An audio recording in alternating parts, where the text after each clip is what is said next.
Hello and welcome back to today's Cracking the Cryptic second video, and we are looking at a Pac-Man Sudoku here. Now I do want to first of all mention, I'm sure most of you come to this video having already watched Simon's for the day, but today's is an extraordinary bit of solving by him actually. I sent him this puzzle. There was a little clue in what I suggested he do before it, but the way that he cracked it was seriously impressive to me. I can tell you that when I solved the puzzle, there was no logic and no science and just some bifurcation, frankly. So do watch his solving of Sam Keppelman-Lyons' classic if you haven't already, maybe after you've watched this one.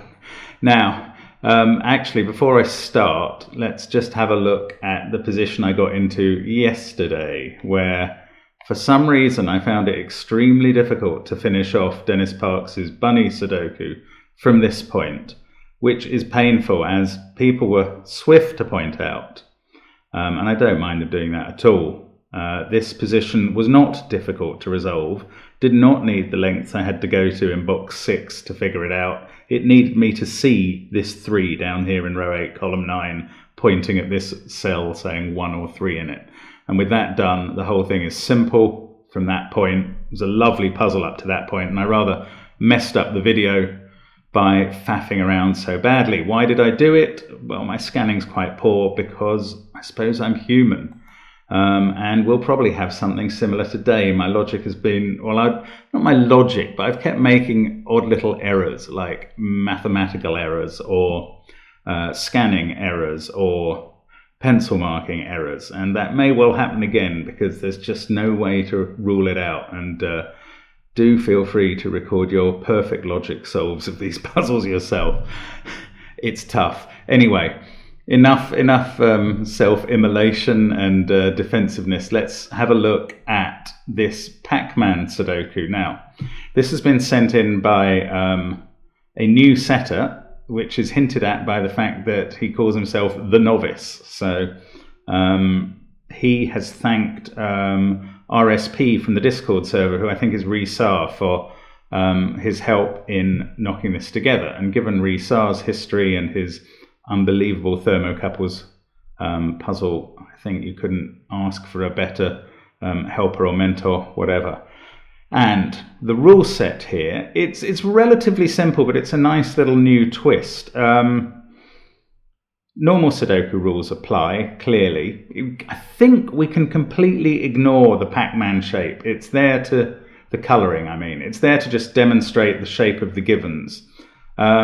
And it's a nod to the fact that I think in the game Pac-Man, which I've never really seriously played, Pac-Man can come out of one side of the grid and emerge the other. And this Sudoku is indeed toroidal in the sense that the effect of the chess restrictions on the numbers works as if the grid was multiply replicated. So that cell is considered a knight's move away from that cell.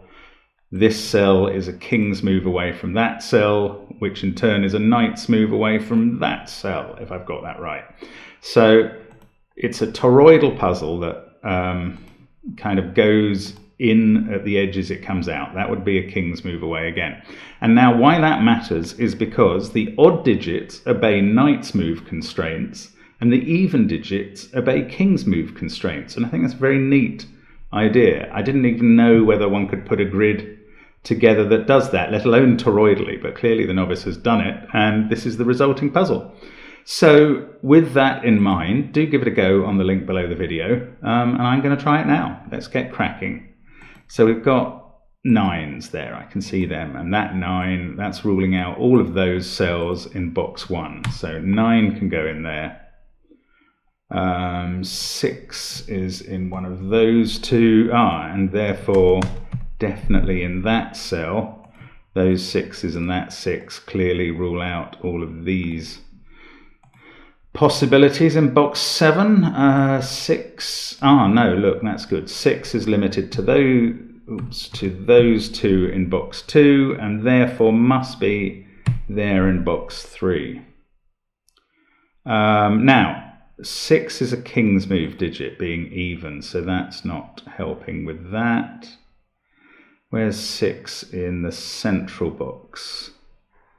One of these 3. Okay, so the chess constraint doesn't really help with those remaining 6s at all. Now 3's up here. We get a 3 in one of those cells. Maybe I could have got further with the 9s by remembering the king's move thing. 9 and 9. Let's go. I'm going back to 9s, then I'll come back to 3s in a second. 9's in one of those 2 cells. Yeah, that's interesting. This 9 is seeing those 2 cells by Sudoku, and this one by the knight's move constraint. This 9 is seeing that one by the knight's move constraint, and that cell sees both this and that by one by regular Sudoku and one by knight's move. So the 9 must be here in box 8. 9 is, of course, obeying the knight's move constraint. That's clear. Those are all ruled out. And this, oh yes, well, that 9 is seeing that cell. So 9 in box 9 is there. We must surely be finishing off all the 9s now. That's the last one. No, one down here. There it is. Yeah. So that's 9s done. Okay, now back to 3s. I'm trying to stick actually with the odd digits. I think just so I can keep the knight's move constraint in my head for now. And also because I think it's a bit more powerful. Although actually these are the only 2 3s in the grid. Although mind you, that one is seeing all of those digits. So 3 gets restricted to one of these. Yes, let's not forget that 3 can see this cell by knight's move, because it's toroidal. So 3 is limited to one of those. This 3 and that one puts 3 in one of those 2. I'm kind of running out of steam. Those 2 3s can both see that cell and that cell. But unless I can rule this out for some reason, that's not all that helpful, and I don't think I can. So maybe 3s was not the wise place to get going. 1, that one on its own sees all of those cells, being a knight. So 1 is limited to those 2. To 1. Now with that 1, that places a 1 up here, and that sees that one by knight's move. Great. So we can actually do those straight away. There's a 1 in one of those 2. Look, yeah, this is lovely. That 1 is seeing both of these cells, one of them by the knight's move on the torus. Those are ruled out by that one, so we can place 1 there and there. Now 1 and 3 are forming a pair. I was going to say 2 can't be there, but that's not appropriate because 2 is not a knight, it's a king. So let's just use this 1 6 3 with that 2 9 8. That gives us a 4 5 7 triple up here, which isn't very helpful on its own, but it does give us a 2 8 pair there, which are resolved by that 8. Again, I was panicking for a second there because that 8 can see that one by knight's move, but it doesn't matter for an even digit. Right, those aren't 7, so they're 4 and 5. That is 7. 4 5 6 7 1 9. 3 in one of those. These other 2 are 2 and 8. Let's do that. Forget the pencil marking, the corner marking rather.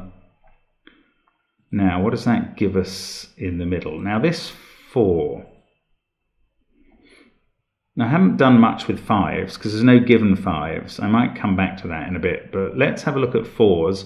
And now we're switching to even digits, so it's king's moves this time. That 4 can therefore see all of those cells. And 4 is limited to one of those 3.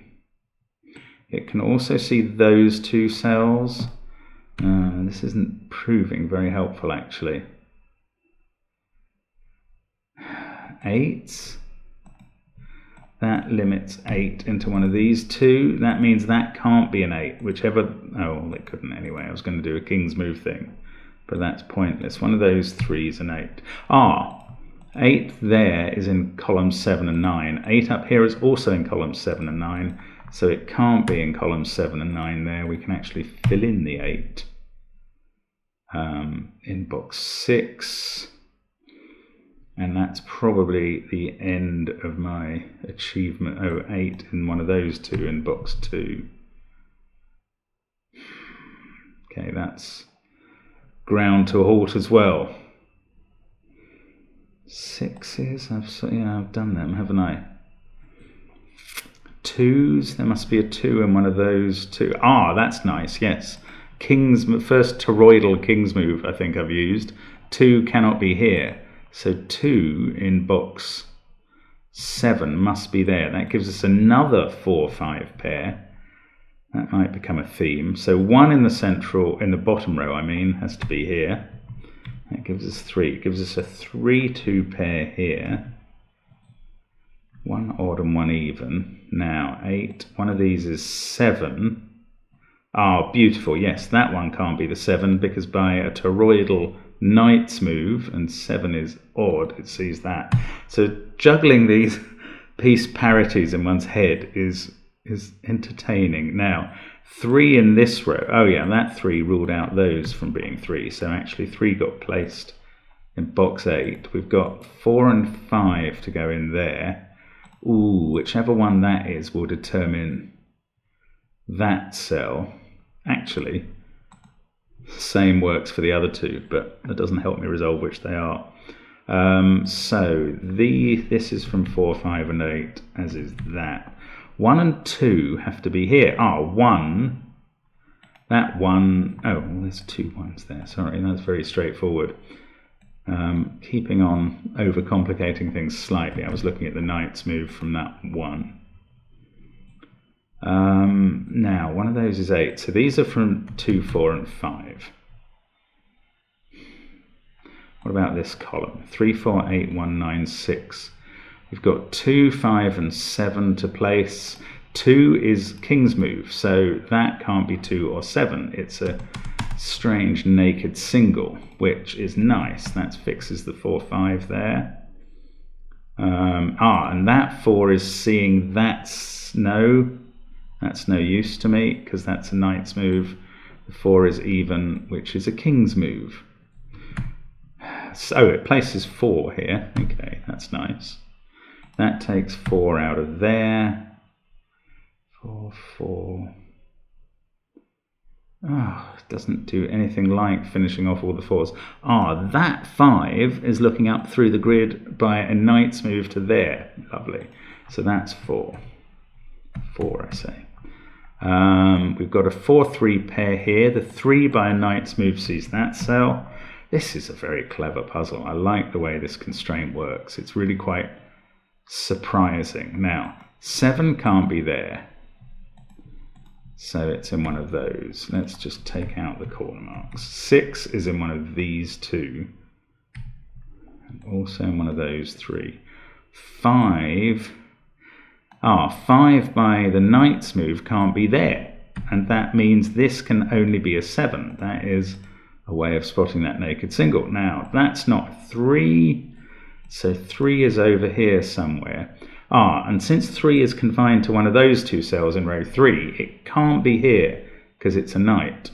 So that would see both of those. So 3 is there. These 2 are 2 and 5. That's giving me a 2-5 pair, which means 7 is here in column 6. 6 is up here. 3, 1. And I've got 2 4s written in here, which is terrifying. How did that happen? Let's just go back. What have I miswritten there? Predicted, I think. That would be writing something wrong. Oh my gosh, it goes back a long way. That was a 5. I had that highlighted when I spotted that that was a knight's move away from here. That was the problem. Right, sorry about that. Didn't notice myself doing that. 4 and 3 here. I don't remember how I resolved them. Oh yes, the 3 was a knight's move away. Sorry about this. This was still a naked single. That's a 7 because the 5 sees it by a knight's move. So 5 and 6 here. Don't know how to disambiguate those. Now, where did we go next? 4, was it? 3, 1, 9, 5, 4. 7 is there. That's just regular Sudoku. 6 is in one of these. I cannot remember what I did. I'm sorry. That 3 sees this. No. It's a knight. It sees that cell. So that fixes those.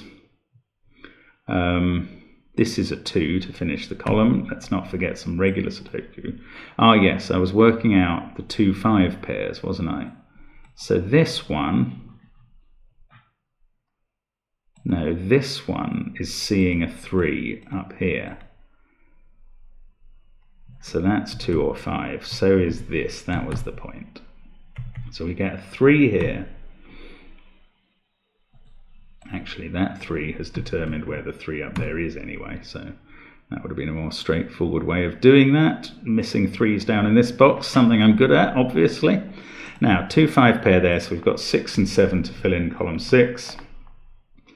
2 and 8 up here. Can't resolve those yet. 1, 2, 8, 9. That does put 2 here, though. For box 8, that gives me a 5, a 2, fixes the 8 and 2. Now that does resolve the 8 too. That can't be 8, so 7 in the final column must be there. 5 and 4 to finish the box.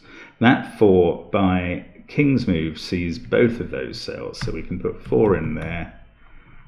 Now we can resolve 4, 5. There may have been other ways earlier. 4, 5 there, 3 and 6 to finish this off.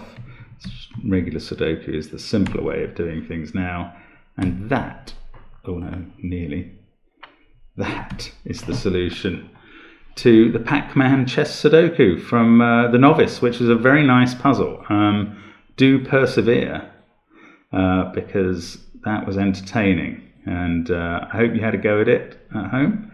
And I hope you join us tomorrow for more Sudoku. Do have a look at our Kickstarter appeal, of course, if you haven't already pledged to that. Subscribe to the channel if you haven't done that, or to Patreon if you haven't done that. And failing all of those, go on the Discord server and get some help by The Novice and become a brilliant setter. That's another fabulous way to go. So thank you very much for watching, and hope to see you again soon on Cracking the Cryptic. Bye for now.